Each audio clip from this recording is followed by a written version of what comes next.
So today I'm joined by Adam Huskic, who's over in New Zealand and is Bosnian. So Adam, welcome to the show. Hey, thanks for having me, Jamie. I appreciate being here.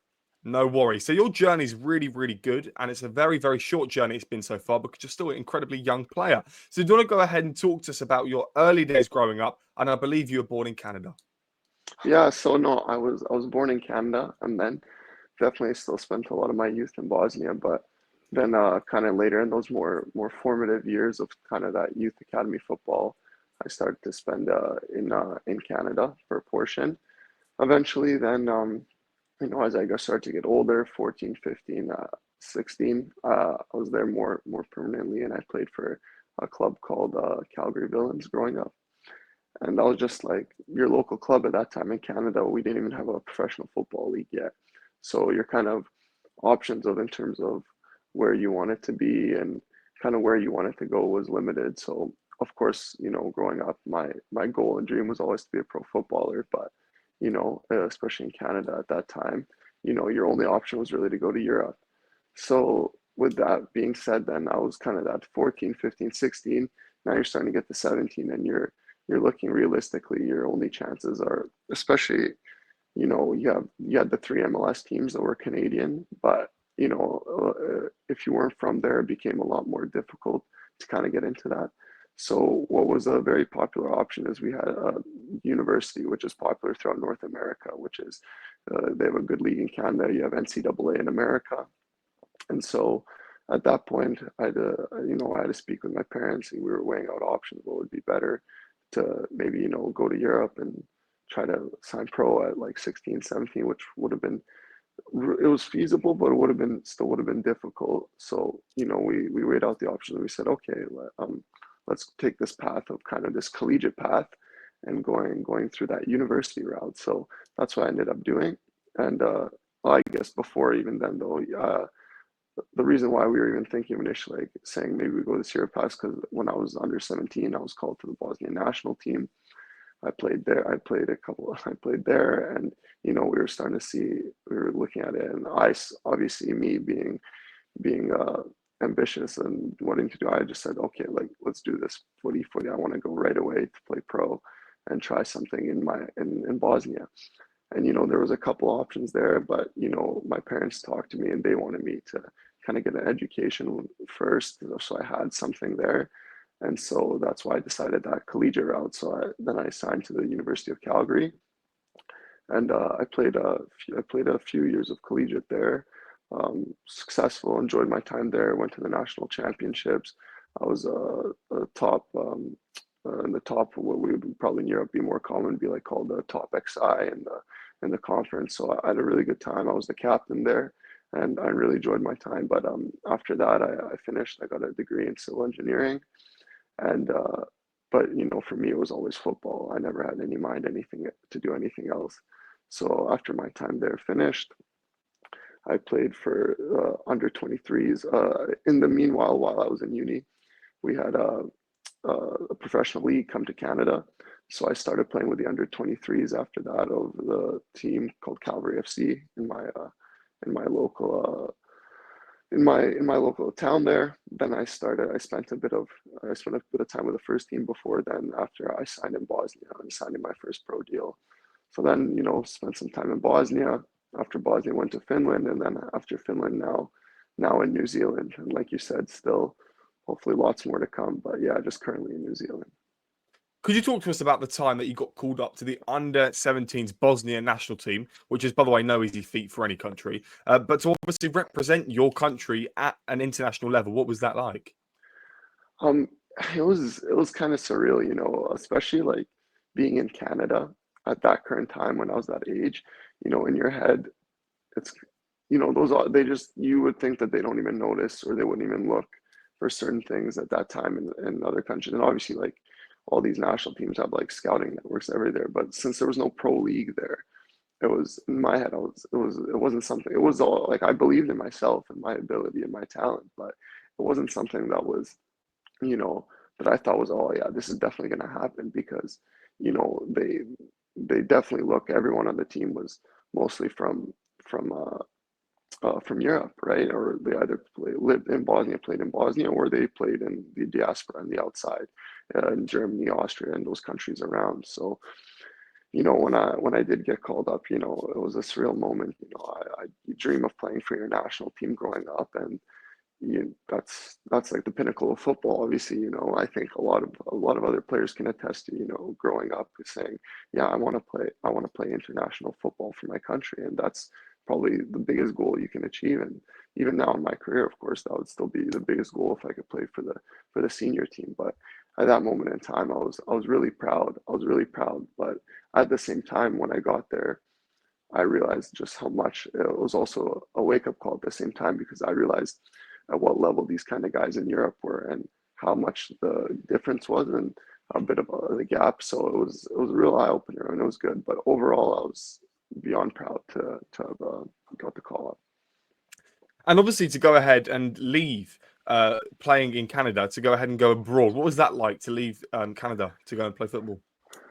Well, the thing was for me, it was, Bosnia has a really good league set up. And if you're talking about the first two divisions, obviously the first division good, the second division's pretty solid as well. So in my head, it was something that I was looking at, but it wasn't necessarily my right away go to. But it just happened to be at that time that a former coach that knew me actually from the national team just said, "Hey, there's a club looking for a center back. Are you interested?"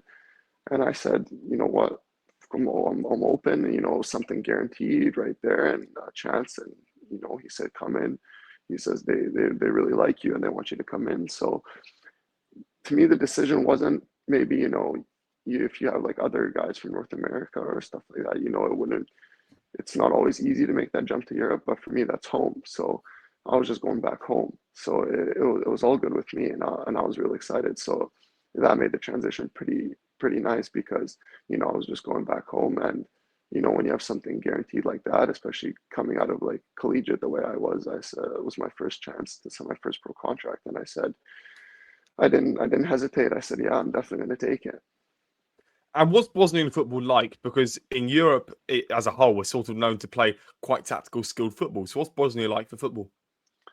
So Bosnia is you get an interesting mix. Obviously, it's a real physical league. Even the first division, second division, it's a real physical league. You get a lot of big lads, a lot of at times direct football. The biggest thing with Bosnia is there's such a disparity between the top and the bottom in terms of in these league setups in terms of, let's say, money and how much each team has, right? So you have like some teams that are being able to invest a lot of money into these players, and versus these other teams in the league not even close to being able to invest the same amount. So you're really going up against a style where you have one team that looks, like you said, very sound tactically, is looking to play very dynamic style football, versus the other team is not even close to, realistically, not even close to the same caliber players as that team, and they're trying to keep up, right, or if I stay out of relegation. So they tend to go with a more direct approach and more hard nosed. So you get a real mix. I would say it's like anywhere else in Europe. It's tactically, it's very high level in terms of tactically of how you need to apply yourself into the game and understanding. But where I would say it differs, it's extremely physical.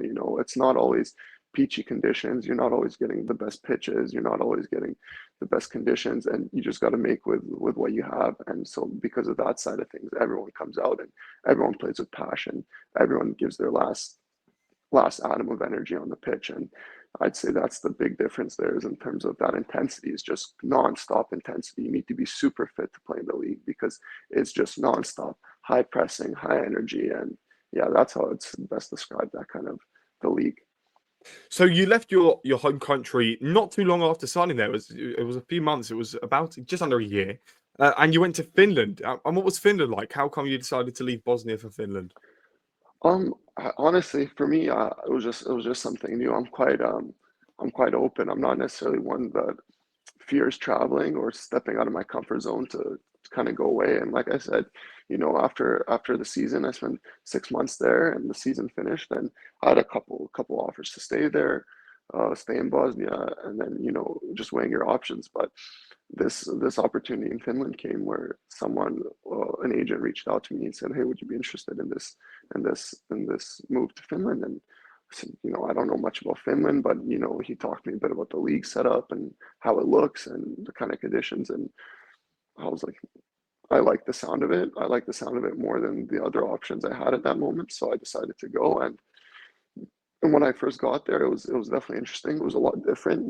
People, even the people are quite different. So in Bosnia, well, it's a big, like, very jokey culture, a lot of joking around, a lot of, getting just a lot of fun, a lot of banter, nonstop. Versus you get to Finland and people are quite how do I put it? They're nice people for sure, but everyone's quite closed and more to themselves. Definitely more to themselves, and it's not like ordinary. They're not super loud people. They're not super out there. So it takes time to break them out of their shell. So that was a bit of an adjustment getting there and getting used to that. But overall, it was a positive experience. I think the football differed a lot as well from Bosnia. It was, I would say, definitely less physical than Bosnia. It was more, you know, everyone, pretty much every team that plays there is they're almost looking to play out of the back and try to, force even sometimes to their own causing themselves their own problems. But it was definitely more. I wouldn't say more technical because I would say in Bosnia people were just as technical, but they were really, really highly on the idea of keep the ball, keep the ball, keep the ball. Let's play, let's play, let's play. And so that's how I would say it differed a lot from Bosnia. And the kind of tackles and stuff that go on in Bosnia, you can't get away with even 50% the same in Finland. It was very much more strict on that kind of side of things as well. So, when you went to New Zealand, which was the next move up for you, you were contacted by a club owner, which is quite something. So, could you go ahead and tell us about that story? Yeah, so it was a bit funny. So I was at that time came to the end of the season in Finland, and I wasn't really sure what I was going to do. I thought I was going to sign with this team in the first year over there. I was in contact. My agent was in contact with the sporting director, and it all seemed positive. And it was one of those situations where it was kind of waiting for something to happen, thinking it was going to happen. And then in the end, as is football, when you can't expect anything until you see a contract in front of you, nothing's for certain. And so it fizzled out. Something didn't end up working, whether it was with the board, and so I was stuck in this limbo. The transfer window was closing. It was coming to an end, and I wasn't really sure what I was going to do. And so I'm a bit in this limbo. I'm saying, okay, maybe do I look at going back to Bosnia? But then when this owner reaches out to me, I guess through some agent or through some contact, and who he just pretty much directly says, like, hey, we're interested. We have this project in New Zealand. Uh, which was, for me, it was interesting. I mean, I can't say I knew anything about New Zealand football.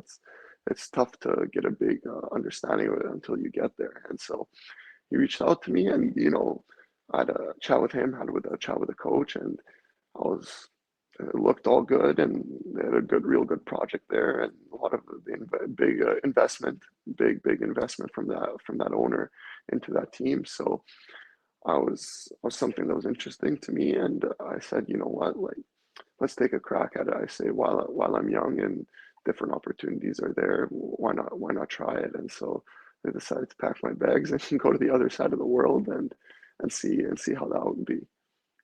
And obviously, New Zealand is not relatively known to football, but from what I can make out, you've got a National League South and you've got a National League North. So obviously, the North and South are split. So you were in the South, but then you decided to go up north to East Coast Bays, where you currently are now. So could you go ahead and tell us why you decided to go up north? Is it nicer up north? Is it hotter up there?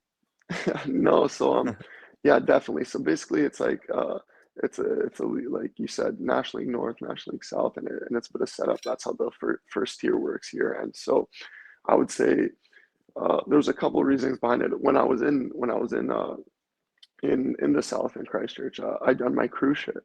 So that was a big process. I was injured. I was out for most of the season, and while I was there, obviously I got time to evaluate things and see how it is. And from my time in New Zealand, I came to see that I think the North, before you combine for playoffs, definitely I think was a bit stronger. It was quite stronger than the South, and so I finished. I came back for my injury, and I was looking at my options. And obviously, when you come off from an injury like that, it's not easy. Even if I wanted to go back to Europe, it's not easy after such a massive injury. So I was looking at my options and weighing it out, and so discussions happened, and I came in. A good friend of mine here, he's like, "Hey, this coach is interested. Like, let's have a chat with him." And I had a chat with the coach here at East Coast Bays, Joe Hall. He's a real good guy, and we had a phone call, and to be honest, it was we spoke for about 40 minutes to an hour, and he told me about the whole project. Definitely a little bit of a different project than what was going on in Christchurch, and it was interesting for me to go up to Auckland, to go to the north, and just overall, it sounded like a good move for lifestyle, for better quality. So I decided, hey, I think that's the right move for me, and that's how I came on and decided to sign there. Well, obviously, your contract expires basically 2026, but December 31st, 2025. Could you explain to us about when preseason starts for you and what's the future?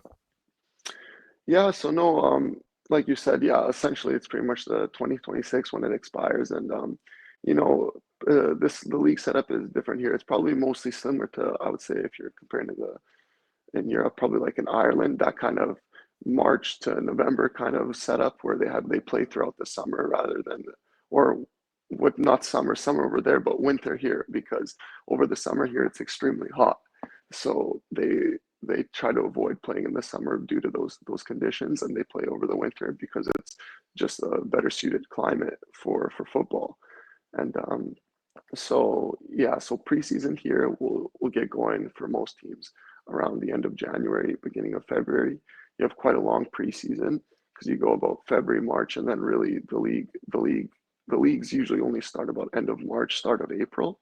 So you got those 3 months. So you get quite a long preseason here. And yeah, that's pretty much the look up there. And then what's next? I don't know.